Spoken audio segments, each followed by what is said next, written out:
hello beautiful, and welcome back to the vlog. Whether it's your first or your 40th time here, I am so honored that you chose to spend a portion of this day here with you and that you allowed me to share my journey with you.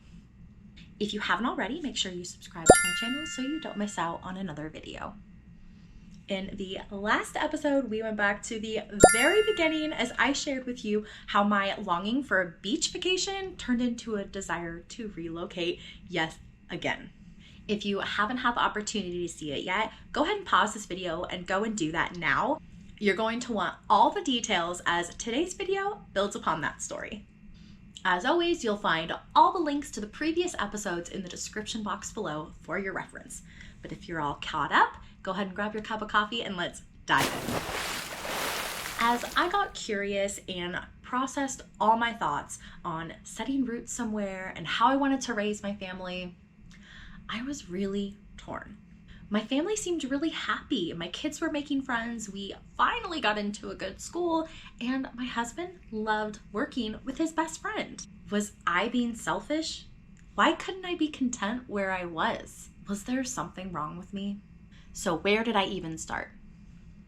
On my knees every day, praying this very same prayer. Lord, help me to fall in love with Vegas, or so clearly lead our family to where we need to set roots.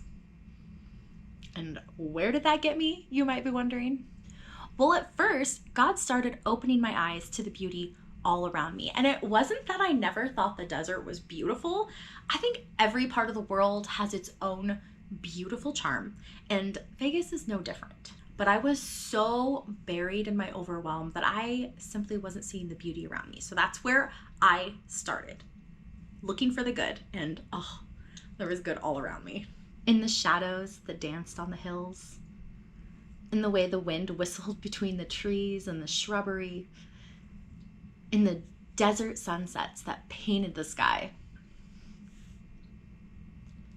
in the kiss of color painted on every cactus bloom, in the rugged etching of color into the stone and the mountains. And then he started blessing our relationships, bringing people into our lives who poured into us, loved us, and made us feel like family.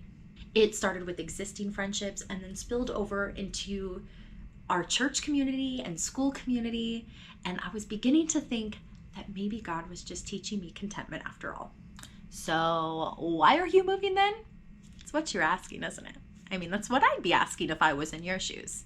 As much good as God was bringing into our lives, there were other things that were just falling apart. For one, the drought became a huge concern of ours. As we watched our beloved Lake Mead disappearing before our eyes, we were extremely disheartened. It made us really wonder about the future of our water supply in the greater Las Vegas area. And on top of that, the rapid construction going up all over our area seemed unsustainable and frankly irresponsible. I'm by no means an expert, but it raised some concerns for us and got us asking some serious questions. Questions I think maybe more people should be asking. Secondly, as concerns over the pandemic began to die down, Vegas started opening back up to the public. And that made us realize the full impact of living in the city of sin to an extent we never had before. As tourists flooded the area, we started to see a rise in traffic as well as some more serious concerns like shootings, car accidents, drunk drivers, and the billboard signs that line our freeways. Y'all, I mean, I thought those were racy from the start, but now they're just becoming downright provocative, and my children are becoming teenagers and are more aware of their surroundings than ever before. So as that nagging question kept swirling around in my head of what type of environment I wanted to raise my kids in, I found myself silently answering, not this. There were, of course, more concerns being raised at this time, but not all of them are appropriate for a public setting like this. But I feel like this at least gives you an overall picture of what was on our minds at the time. So on a walk months later with my husband, we decided to reapproach this conversation to see where we sat. And it didn't surprise me at all that my husband was beginning to feel the same way as I did, just to a much lesser extent.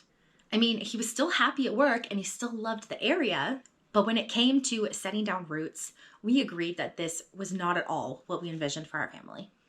So while God was teaching me to be content in the here and now, He was also making it very clear to us that Vegas wasn't our forever home. The next step would be figuring out where our forever home would be. So how do you set down roots when you don't have the foggiest idea of where that should be? So in my next video, we're going to walk you through the process that helped us narrow it down from the entire country to just a handful of states. I'll also share some resources I put together for you in case it's something you're considering as well. Looking forward to it? Make sure you're subscribed to my channel and hit that little notification bell so you don't miss out when the next video goes live. I have a feeling you're not going to want to miss it.